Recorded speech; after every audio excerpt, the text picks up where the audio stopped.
तो देखो बेटा, जैसा कि है मैंने लेक्चर 1 में डिस्कस किया था डिस्कवरी ऑफ क्या है इलेक्ट्रॉन, प्रोटॉन और न्यूट्रॉन। लेकिन आज हम लोग देखेंगे क्या कंपैरिजन बिटवीन क्या है इलेक्ट्रॉन प्रोटॉन क्या है। ये बेसिक इन्फॉर्मेशन है लेकिन बहुत यूजफुल इन्फॉर्मेशन है।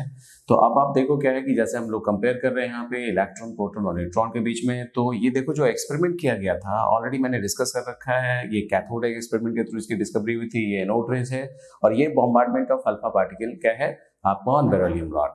और इस तरह से देखो क्या है कि न्यूट्रल पार्टिकल एमिट हुआ था। अब इसका जो डिस्कवर है हमको क्रेडिट किसको जाता है बताओ? जे थॉमसन को। ये गोल्डस्टीन है और ये जेम्स चैडविक को जाता है। एब्सोल्यूट मास जो है एक इलेक्ट्रॉन का जो एब्सोल्यूट मास होता है वो 9.1 × 10⁻28 ग्राम और केजी में लोगे तो 9.1 × 10⁻31 केजी। 1000 से डिवाइड करने के बाद ये वैल्यू आ रही है और एयू में एटॉमिक मास यूनिट बोलते हैं, इतनी वैल्यू होती है। अगर आप देखोगे क्या कि प्रोटॉन का मास देखोगे तो 1.672 × 10⁻24 ग्राम, केजी में आप डिवाइड करोगे तो -27 का ऑर्डर हो जाएगा। इस तरह से स्लाइटली जो होता है न्यूट्रॉन का मास जो होता है, प्रोटॉन और न्यूट्रॉन का मास ऑलमोस्ट सेम ही होता है लेकिन स्लाइटली ज्यादा होता है 1.674 × 10⁻24 ग्राम। और एमयू में इसकी वैल्यू क्या होती है बताओ? 1 एमयू होती है। एब्सोल्यूट जो चार्ज होता है, एब्सोल्यूट चार्ज एक इलेक्ट्रॉन का जो एब्सोल्यूट चार्ज होता है वो 1.6 × 10⁻19 कूलम। कूलम आपको पता है ये चार्ज का यूनिट होता है। ये भी जो आप देख सकते हो दूसरा जो होता है हम लोग 4.8 × 10⁻10 क्या है इलेक्ट्रोस्टैटिक यूनिट। तो दोनों में डिफरेंस क्या है? कहता है ये एसआई यूनिट होता है और ये आपका जो है वो सीजीएस यूनिट होता है। जब आप सेंटीमीटर यूज करते हो तो ये वाला चार्ज यूज करोगे, जब मीटर होता है तो ये वाला चार्ज यूज करोगे। अब कहता है प्रोटॉन का जो चार्ज होता है इसके चार्ज के क्या है बराबर ही होता है, मैग्नीट्यूड सेम होता है, बट साइन क्या होता है? पॉजिटिव होता है। इलेक्ट्रोस्टैटिक यूनिट इसका फुल फॉर्म यहाँ पे मैंने लिख दिया है इलेक्ट्रोस्टैटिक यूनिट। इसका अब तब आप यूज करोगे सेंटीमीटर के साथ। तो now I am going to discuss about the atomic model. ठीक है, so let's come to the point atomic model.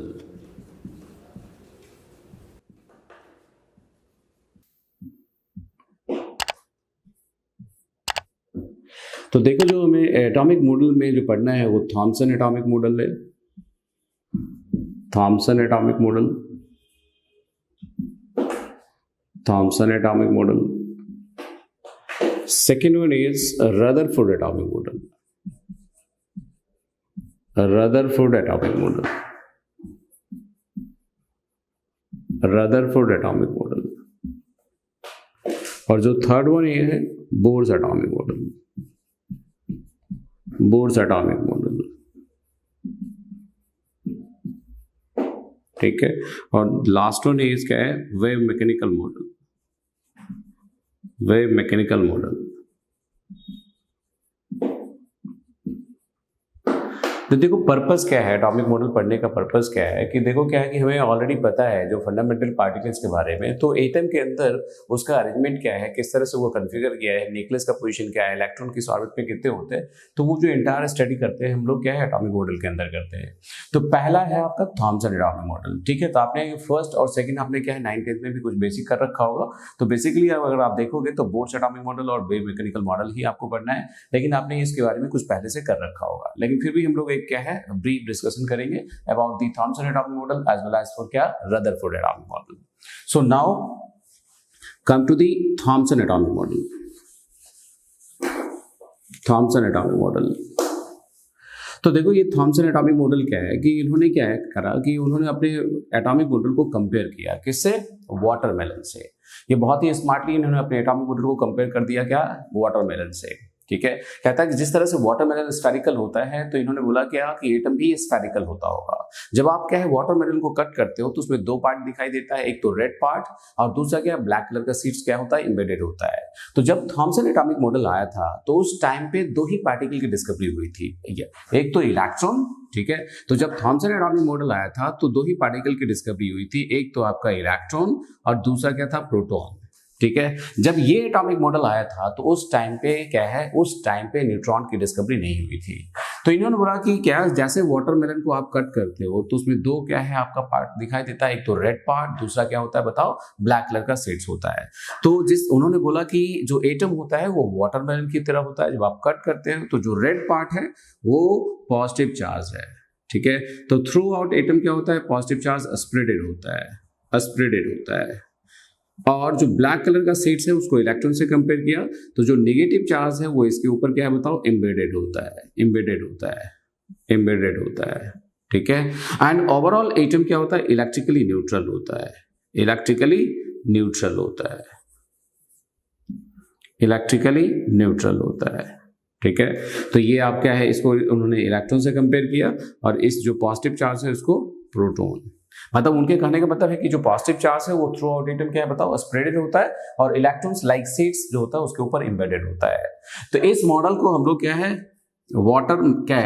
Watermelon model भी कहते हैं, वाटरमेलन मॉडल भी कहा जाता है, और प्लम पुडिंग मॉडल भी कहते हैं इसको, प्लम पुडिंग मॉडल भी कहा जाता है इसको। ठीक है,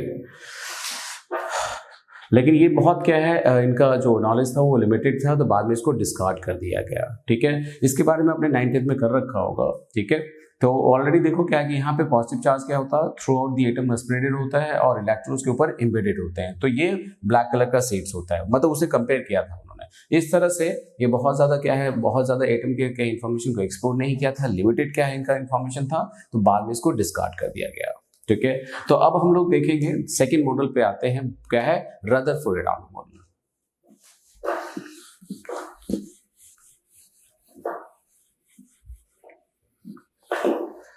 तो जो सेकंड क्या है आपका है, Rutherford atomic model, Rutherford atomic model, Rutherford atomic model. ठीक है, इसको हम लोग क्या है, अल्फा स्कैटरिंग एक्सपेरिमेंट के नाम से भी जानते हैं, alpha scattering experiment, alpha scattering experiment. मैं बता दूं कि ये जो एक्सपेरिमेंट किया गया था 1911 में। ठीक है, और जो इलेक्ट्रॉन न्यूट्रॉन की डिस्कवरी हुई थी, जो न्यूट्रॉन की डिस्कवरी हुई थी वो 1932 में हुई थी, 1932 में। मतलब जब ये एटॉमिक मॉडल आया था, जब ये एटॉमिक मॉडल आया था उस टाइम पे भी क्या था बताओ, इलेक्ट्रॉन और प्रोटॉन का नॉलेज था, न्यूट्रॉन का नॉलेज नहीं था। इनको पता नहीं था कि न्यूट्रॉन कोई पार्टिकल होता है।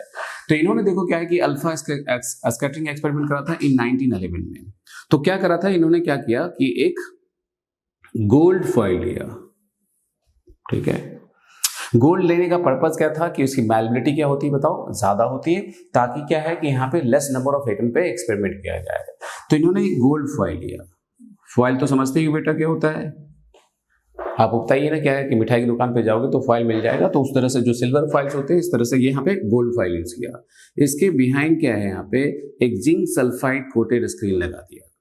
तो यहाँ पे क्या है कि जिंक सल्फाइड कोटेड स्क्रीन यहाँ पे लगा हुआ है, जिंक सल्फाइड कोटेड स्क्रीन है ये क्या होता है, एक फ्लोरोसेंट मटेरियल होता है, फ्लोरोसेंट मटेरियल जिसपे क्या है इनविजिबल रेज अगर स्ट्राइक करे तो सिंटिलेशन प्रोड्यूस होता है, सिंटिलेशन प्रोड्यूस होता है। इसलिए यहाँ पे क्या कर दिया, यहाँ पे जिंक सल्फाइड कोटेड स्क्रीन लगा दिया।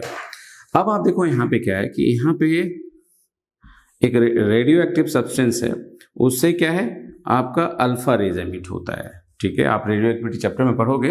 तो यहाँ पे क्या है कि अल्फा रेज से इसको क्या है स्ट्राइक करवाया इस पे।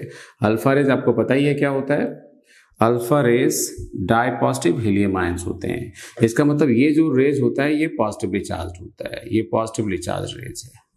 ठीक है, अल्फा रेज, अल्फा रेज। ठीक है, अब ये आपको पता ही अल्फा रेज क्या होता है, डाई पॉजिटिव हीलियम आयंस होते हैं। और ये क्या होता है, रेडियो एक्टिव सब्सटेंस है, रेडियो एक्टिव सब्सटेंस है, रेडियो एक्टिव सब्सटेंस जिससे आपका ये रेडिएशन एमिट हो रहा है। ठीक है, तो देखो उन्होंने एक्सपेरिमेंट करा तो मोस्ट ऑफ दी जो अल्फा रेज है वो क्या हो रहा है बताओ, इस गोल्ड फॉइल को क्रॉस कर रहा था और यहाँ पे क्या है सिंटिलेशन प्रोड्यूस कर रहा था इस गोल्ड फॉइल के पीछे। यहाँ पे देखो ये अल्फा रेज क्या है क्रॉस करते हुए यहाँ पे सिंटिलेशन प्रोड्यूस कर रहा था। कुछ अल्फा रेज जो थे वो क्या है स्मॉल एंगल से डेविएट हो रहे थे, डेविएट हो रहे थे। तो यहाँ पे देखो क्या है, यहाँ पे भी डेविएशंस देखा। और कुछ अल्फा रेज थे क्या कि जिस पाथ पे गए उसी पाथ पे रिटर्न बैक हो गया। तो देखो ये अल्फा क्या है आपका, देखो अल्फा का एक्सपेरिमेंट में उन्होंने क्या करा कि एक जिंक सल्फाइड कोटेड स्क्रीन लिया, यहाँ पे गोल्ड फॉइल लिया। गोल्ड फॉइल लेने का पर्पस क्या था आपको पता ही है कि इसकी मैलेबिलिटी क्या होती है बताओ, ज्यादा होती है, ताकि थिन से थिन क्या शीट में कन्वर्ट किया जा सके और लेस नंबर ऑफ एटम पे क्या है एक्सपेरिमेंट किया जा सके, ताकि इसके इंफॉर्मेशन ज्यादा निकल के आए। तो अब देखो क्या है कि यहाँ पे इसके पीछे जिंक सल्फाइड कोटेड स्क्रीन लगा दिया, यहाँ पे रेडियो एक्टिव सब्सटेंस लिया, जिससे क्या है अल्फा रेज एमिट हो रहा है। अल्फा रेज आपको पता ही है क्या होता है, डाई पॉजिटिव हीलियम आयंस होते हैं और वो पॉजिटिवली चार्ज होते हैं। तो क्या ऑब्जर्वेशन करा, तो देखो क्या है कि ये तो उन्होंने क्या है कि एक्सपेरिमेंट किया था। अब इस एक्सपेरिमेंट में ऑब्जर्वेशन क्या निकल के आया,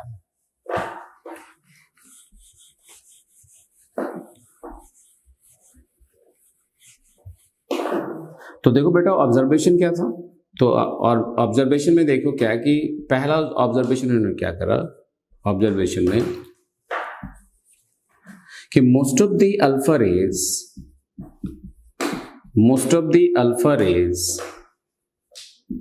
alpha rays passed through the क्या गोल्ड फॉइल, जो गोल्ड फॉइल था उससे पास कर गया, लेकिन कुछ रेज जो थे वो स्मॉल एंगल से डेविएट हो गए थे। तो few alpha rays deflected from their path through a small angle,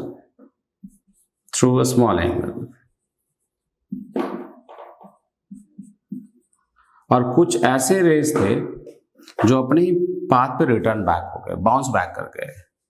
very few alpha particle या alpha rays bounced back to their original path,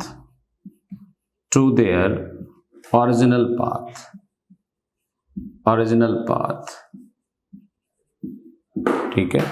तो ये ऑब्जर्वेशन था कि मोस्ट ऑफ दी जो अल्फा रेज है pass through the gold foil, few alpha rays deflected from their path through a small angle and very few alpha rays bounced back to their क्या original path. ये जो ratio था मैं बता दूं कि 1 in 20,000, बहुत कम रेशियो था, ठीक है। अब इसके बेसिस पे उन्होंने क्या देखा बताओ, कंक्लूजन निकाला। कंक्लूजन क्या निकाला तो देखते हैं वन बाय वन करके। कंक्लूजन क्या निकाला कि तो पहला जो कंक्लूजन था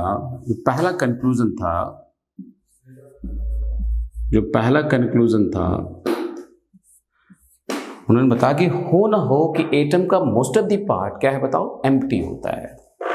तभी क्या होगा बताओ, without any hindrance alpha particle क्या हुआ बताओ, गोल्ड फाइल को क्रॉस करता हुआ चला गया और उसके बिहाइंड जो स्क्रीन लगा हुआ है जिसपे जिंक सल्फाइड की कोटिंग की हुई है उस पर ब्लिंकिंग हो रहा है, सिंटिलेशन प्रोड्यूस कर रहा है।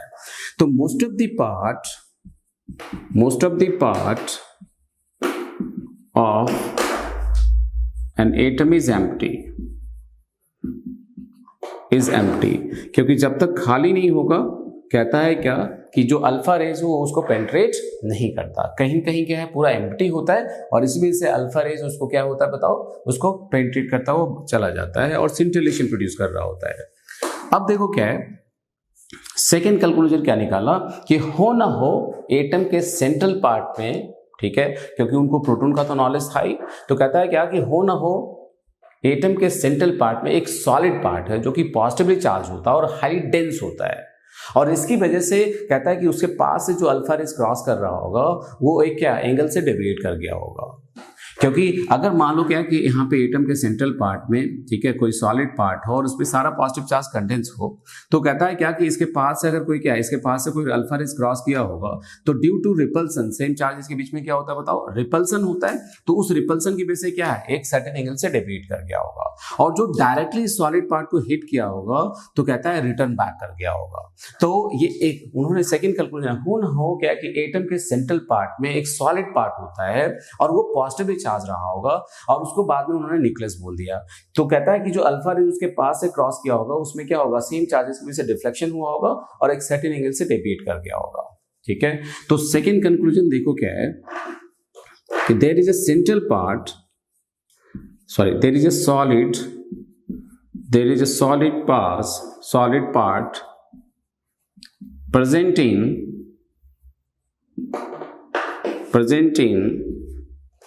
central part of an atom, ठीक है, and it is positively charged and it is positively charged, positively charge. और ये क्या होता है बताओ? पॉजिटिवली चार्ज होता है। और इसी को बाद में क्या बोला गया बताओ? न्यूक्लियस बोला गया, ये न्यूक्लियस बोला गया। और उन्होंने ये भी बताया कि जो न्यूक्लियस का साइज होता है रेस्ट ऑफ द एटम के रिस्पेक्ट में बहुत क्या होता है? छोटा होता है। तो size of the nucleus, the size of the nucleus, the size of the nucleus, the size of the nucleus with respect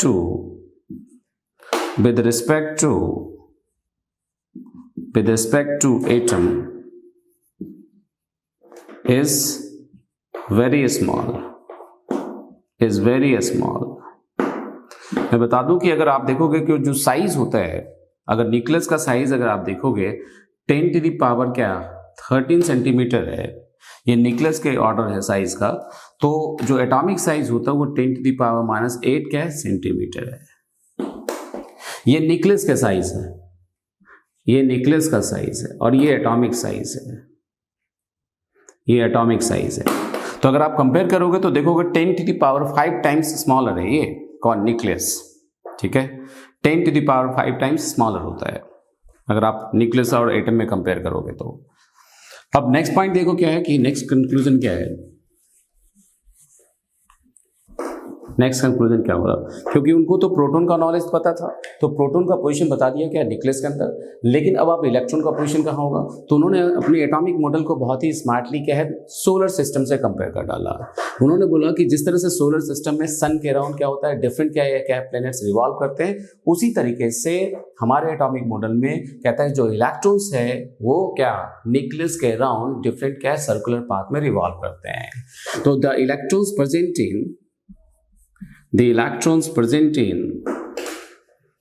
present in circular क्या है, in different circular orbit, in different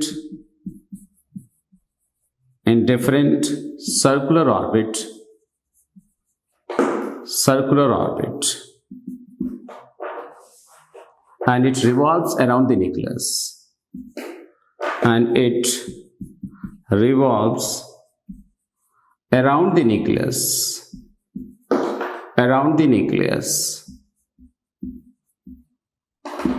और न्यूक्लियस के around क्या करते हैं बताओ? Revolve करते हैं।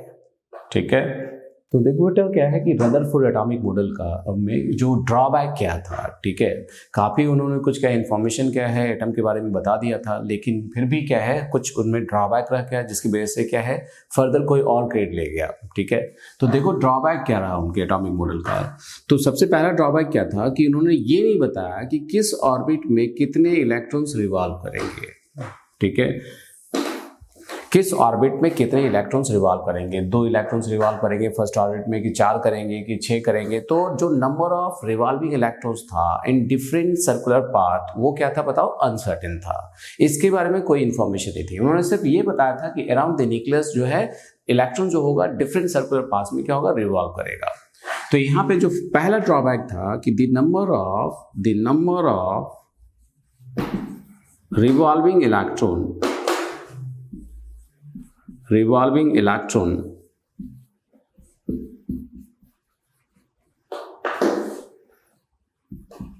in different orbit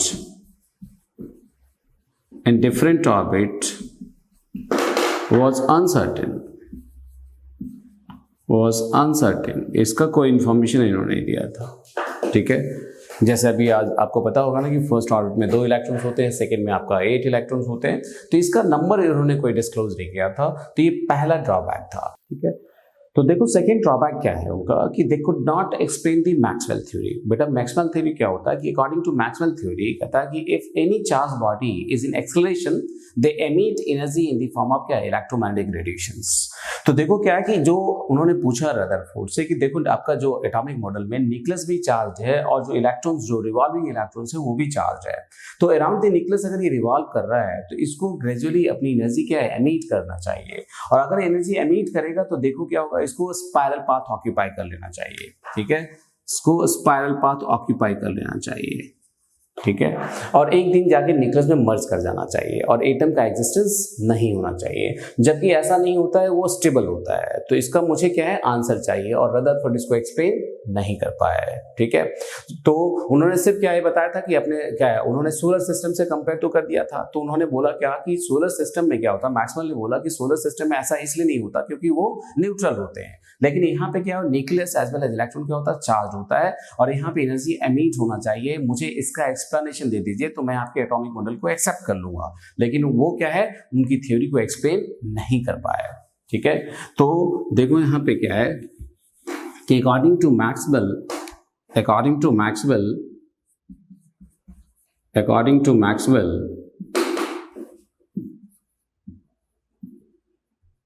according to Maxwell, if any charged body is in acceleration,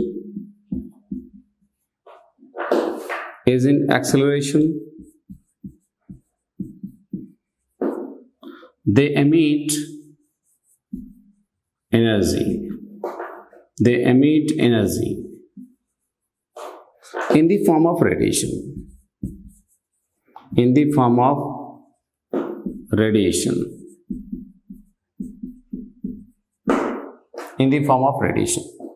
In Rutherford atomic model,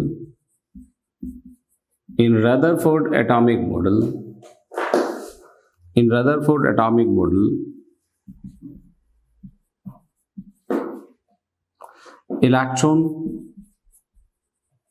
as well as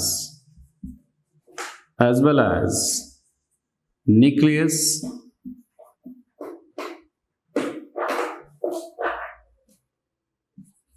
are charged body.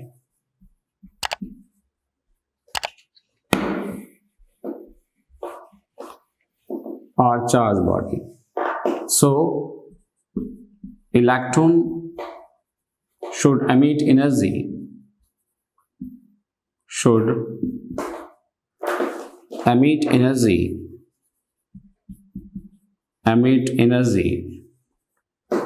and should occupy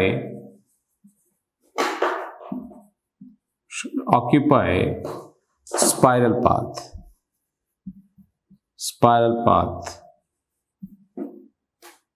तो ये स्पाइरल पाथ होता है, ये जो आप देख रहे हो, this is called as spiral path, and should merge into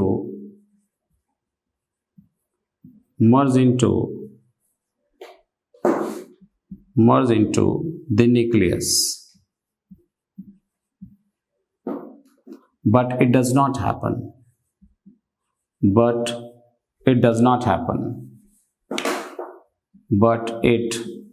not happen.